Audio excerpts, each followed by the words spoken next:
మనందరికీ గోవా అనగానే బీచ్లు, పబ్ లైఫ్ ఇవన్నీ గుర్తొస్తుంటాయి. పైగా అందరూ ఫారినర్స్, ముఖ్యంగా పోర్చుగీస్ వాళ్ళు. ఆ పోర్చుగీస్ కల్చర్ అంతా మనకు కనిపిస్తుంటది గోవాలో. కానీ నిజంగా గోవా కల్చర్ అనేది పోర్చుగీస్ కల్చర్ కాదు. గోవా అనే దానికి మన సనాతన ధర్మంలో గాని, మన పురాణాల్లో గాని చాలా అత్యున్నత స్థాయి ఉంది.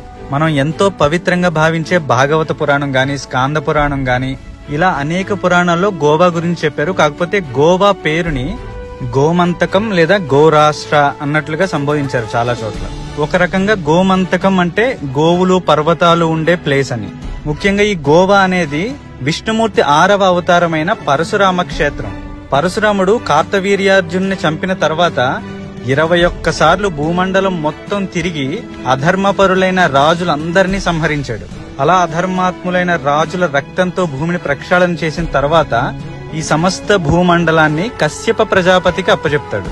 అలా భూమి మొత్తాన్ని కశ్యప ప్రజాపతికి దానం చేశాడు. కాబట్టి ఆయన ఉండడం అంత భావ్యం కాదు అని భారతదేశంలోని పశ్చిమ తీరంలో సముద్రుణ్ణి కొంచెం వెనక్కి జరిపి, అంటే తన గొడ్డలిని విసిరి అది ఎంత వరకు పడిందో అంతవరకు సముద్రుడు వెనక్కి వెళ్తాడు. ఆ భూభాగాన్ని ఆయన తపోభూమిగా మార్చుకుని అక్కడ ఆయన తపస్సు చేసుకుంటూ ఉంటాడు.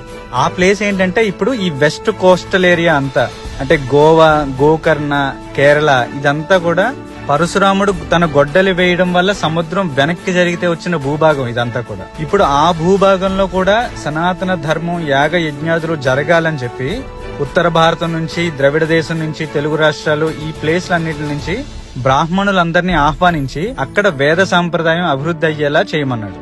అలా సనాతన ధర్మంలో ఇంత చరిత్ర కలిగిన ప్లేస్ గోవా. అలాంటి గొప్ప ప్లేస్ లో ఈ రోజు సనాతన ధర్మం ఉనికే లేకుండా పోయింది. మొత్తం పోర్చుగీస్ కల్చరే కనబడుతోంది. ఈవెన్ ఇప్పటికీ హర్మల్ అనే కొండ మీద పరశురాముడి యొక్క గొడ్డలు ఉంటుంది అక్కడ.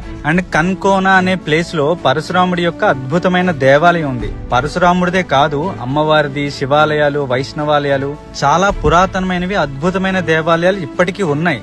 సో ఒక్కటే రిక్వెస్ట్ ఏంటంటే, మన వాళ్ళు ఎంజాయ్ చేయడానికి గోవా వెళ్లే ప్రతి ఒక్కళ్ళు కనీసం ఒక పూట ఎక్స్ట్రా కేటాయించి మన కల్చరల్ ప్లేస్లైన వీటిని కూడా సందర్శించండి. గోవాలో కూడా సనాతన ధర్మం రూట్స్ ఉన్నాయని గుర్తించండి. వాటిని అభివృద్ధి చేయడానికి మీ వంతు సాయం మీరు చేయండి. సాయం అంటే అక్కడ ఏం చేయక్కర్లే, మనం వెళ్ళి విజిట్ చేస్తూ ఉంటే చాలా ఆ ప్లేస్లు కూడా ఉన్నాయని గుర్తించి.